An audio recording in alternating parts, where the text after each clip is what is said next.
Hello दोस्तों, welcome to my channel GK trick with देसी तरीका। Today we are going to discuss about the topic of famous books and authors. यानी कि आज हम आपके लिए लेके आए हैं एक बहुत ही न्यू टॉपिक, यानी कि फेमस बुक्स एंड ऑथर्स, और वो भी एकदम देसी तरीके में। दोस्तों, वीडियो शुरू करने से पहले मैं आपको बताना चाहूँगा कि ये वीडियो थोड़ा लंबा ज़रूर होगा, बट आई एम श्योर यदि आप इस वीडियो को एक बार एंड तक देख लेंगे तो कभी आप बुक्स को नहीं भूलेंगे, खास तौर पर एग्ज़ाम टाइम में। तो दोस्तों, यदि आप हमारे चैनल पर नए हैं तो जल्दी से जल्दी सब्सक्राइब कर लीजिएगा, एंड अगर वीडियो अच्छा लगे तो ज़्यादा से ज़्यादा लाइक कीजिएगा एंड शेयर कीजिएगा, और हो सके तो सब्सक्राइब भी कीजिएगा। करते हैं हम इस वीडियो को शुरू। दोस्तों, मैं आपको बताना चाहूँगा कि सबसे पहले हम उस बुक के बारे में देखेंगे और उसके बाद हम अपनी ट्रिक बनाएंगे। ठीक है, तो चलते हैं। सबसे पहला आता है अमीश त्रिपाठी। अमीश त्रिपाठी ने दोस्तों बुक लिखी है सीजन ऑफ इक्ष्वाकु, यानी कि इक्ष्वाकु के वंशज। दोस्तों, इस बुक में जो है राम के नजरिए से सीता हरण की कहानी को बताया गया है। सीता वरियर ऑफ मिथिला, यानी कि सीता क्या है, राजकुमारी थी मिथिला की। ठीक है, और रावण ऑर्फन ऑफ आर्यवर्त, यानी कि रावण यानी कि लंकापति को बताया गया है आर्यवर्त का अनार्थ। अगली है इमोर्टल इंडिया। नेक्स्ट है immortal of Meluha, the secret of the Nagas, the oath of वायुपुत्रास।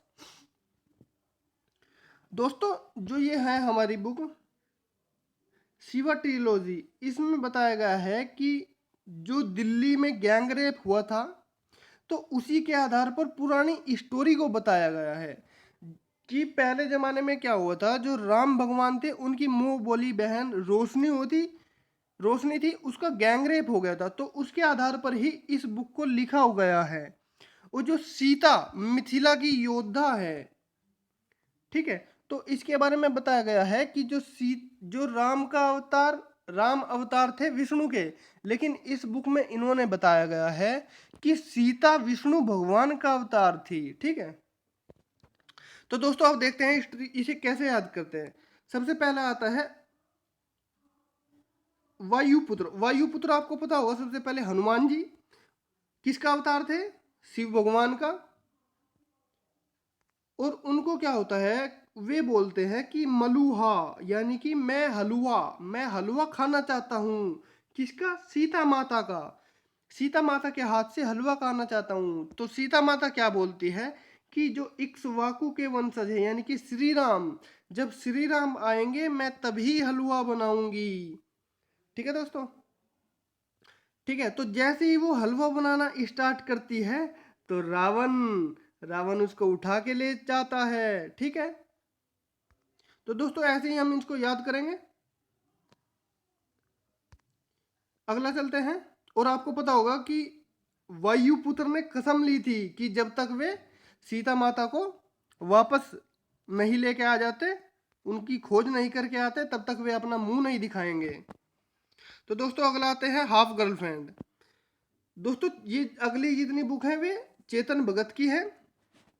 इन्होंने लिखी है half girlfriend, revolution 2020, what young India wants, the girl in the room, making India awesome, one Indian girl and the. ठीक है, तो दोस्तों पहले हम देखते हैं इसमें जो आपके चेतन भगत हैं।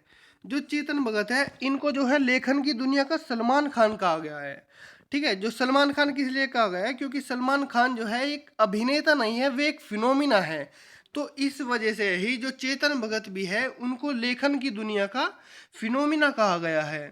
ठीक है, और इन्होंने जो है अपनी बुक में क्या लिखा है वो आपको बताते हैं। इन्होंने कहा है कि जो हमारे भारतीय है वे उनके जो नेता है वे एक इंजन है, और जो हमारे भारतीय हैं वे रेलगाड़ी के डिब्बे हैं। तो उस माध्यम से इन्होंने अपनी बुक में बताया गया है,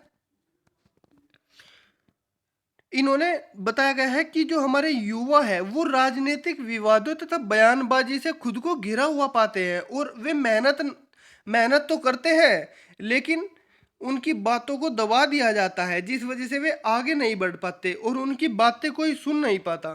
तो दोस्तों करते हैं इसकी ट्रिक कैसे बनेगी। दोस्तों, एक इंडियन लड़की है, यानी कि गर्ल है, वो चाहती है कि अपने इंडिया को ओसम कैसे बनाया जाए। ठीक है, तो जैसे ही वो उसे गर्लफ्रेंड मिल जाती है, यानी कि हाफ, यानी कि बॉयफ्रेंड भी बोल सकते हैं उसको, तो वो उसकी मदद करती है। ठीक है, तो जैसे ही मदद करती है तो ये दोनों मिलकर एक रिवॉल्यूशन चलाते हैं 2020 का, यानी कि 2020 में क्या करते हैं, एक रिवॉल्यूशन चलाते हैं जिससे कि इनकी बात हर किसी युवा तक पहुंच जाए, यानी कि यंग इंडिया तक, यानी कि जो भी हमारे यंग आदमी है, यानी कि यंग यंग जनरेशन है। ठीक है, तो वो कैसे अपने देश को अच्छा बना सके। तो जैसे ही क्या होगा, इन्होंने विद्रोह चालू किया, तो इन्होंने क्या है, सबकी चेतना जगा दी और उनको भगत बना दिया। भगत बनाने का मतलब है यानी कि उनको एक सहज योग दे दिया। सहयोग यानी कि उनको आत्मज्ञान दे दिया। और जैसे ही आपको पता है आत्मज्ञान मिलता है आदमी को, जैसे भगवान बुद्ध को मिला था, तो ठीक इसी तरह इनकी भी सभी को अपना ज्ञान प्राप्त हो गया। और जैसे ही सबको ज्ञान प्राप्त हुआ तो उन्होंने क्या किया, इंडिया को ओसम बनाना स्टार्ट कर दिया। चलिए दोस्तों अगला चलते हैं, अमिताभ घोष। इनकी बुक है the Calcutta chromosome, sea of poppies and flood of fire.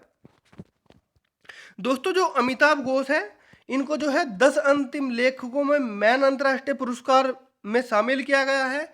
और ये एकमात्र भारतीय लेखक है जिन्होंने अंग्रेजी भाषा में लिखा है। 58 वर्ष की आयु में इनको 2008 में सी ऑफ पॉपीज के लिए इनको मैन बुकर पुरस्कार से सम्मानित किया गया था। लेकिन वहां पे क्या हुआ था, इनको मिल नहीं पाया था वो पुरस्कार। ठीक है, तो अब इसकी ट्रिक बनाते हैं दोस्तों। कलकुटा यानी कि कैलकटा, तो कहने का मतलब क्या है, एक आदमी है सी के किनारे यानी कि समुद्र किनारे बैठा हुआ था। तो वो क्या कर रहा था, उसको एक कुत्ता दिखा, कुत्ता कुत्ता कुत्ता दिखा, यानी कि कुत्ता यानी कि डॉग, जिसका नाम था पोपीज।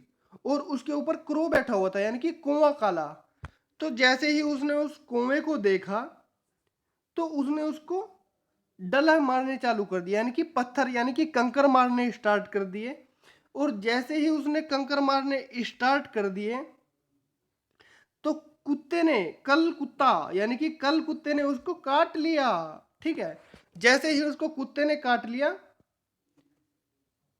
ठीक है, तो जैसे ही उसने उसको कुत्ते को काटा, उसको तो इंजेक्शन लगवाने थे फिर।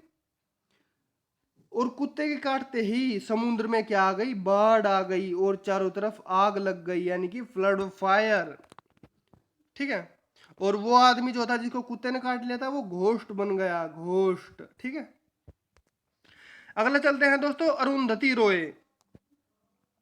इन्होंने पुस्तक लिखी है the good of small things, Kashmir the case of freedom, listening to the grasshopper field notes on democracy, the ministry of utmost happiness, the paradoxical prime minister. Sorry, paradoxical prime minister नहीं है, the minister of utmost happiness. ठीक है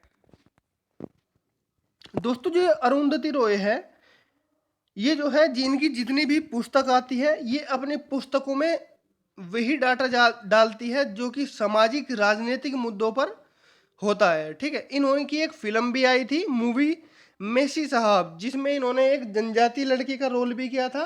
और इनकी एक film बहुत ही चर्चा में रही थी जिसका नाम था फूलन देवी। तो दोस्तों करते हैं अब इसकी ट्रिक बनाते हैं कैसे। तो होता क्या है, कश्मीर, कश्मीर से आपको सबको पता होगा, पाकिस्तान हमेशा सोचता रहता है कि कैसे कश्मीर को अपने कब्जे में लिया जाए। लेकिन आपको पता है ऐसा बिल्कुल नहीं होगा। उनकी जो फौज है पाकिस्तान की एकदम टिड्ढों की है, यानी कि ग्रासहोपर्स की फौज है। और वो क्या करते हैं, हमारी हैप्पीनेस यानी कि हमें क्या बनाना चाहते हैं, हमारी हैप्पी छीनना चाहते हैं, यानी कि खुशी छीनना चाहते हैं।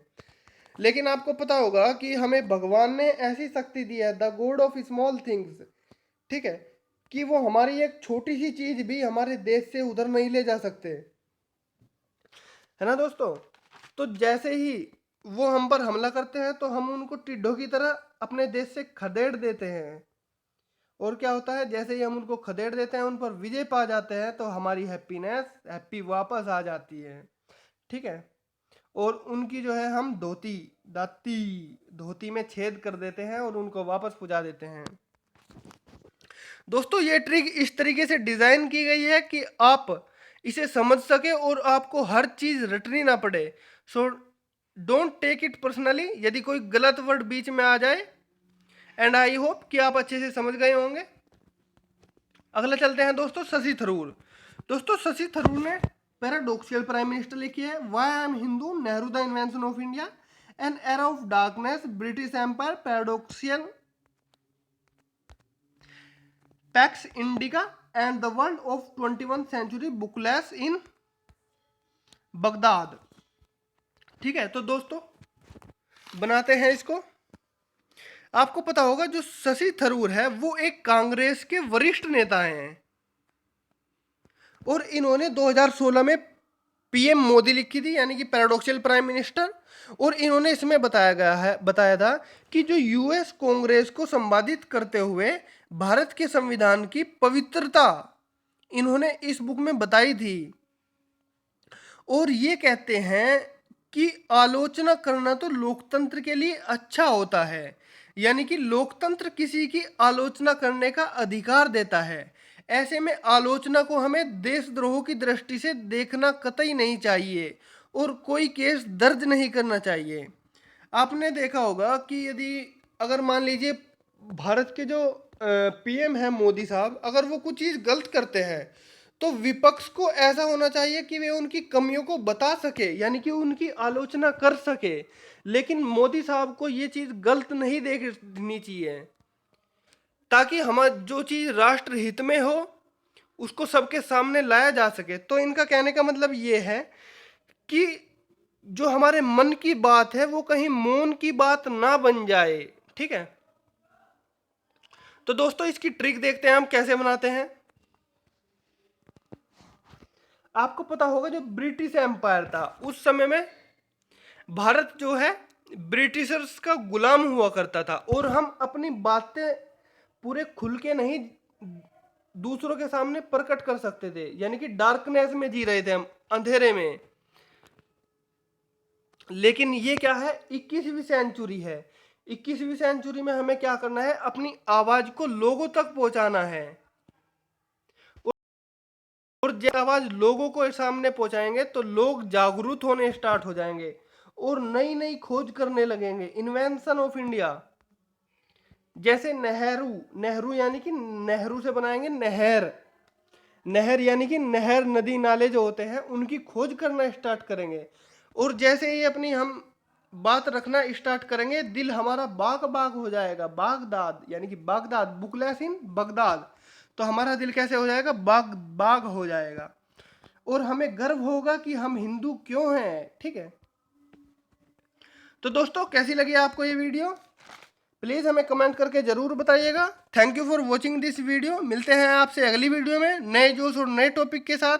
तब तक के लिए जुड़े रहे हमारे चैनल पर। मिलते हैं आपसे अगली वीडियो में।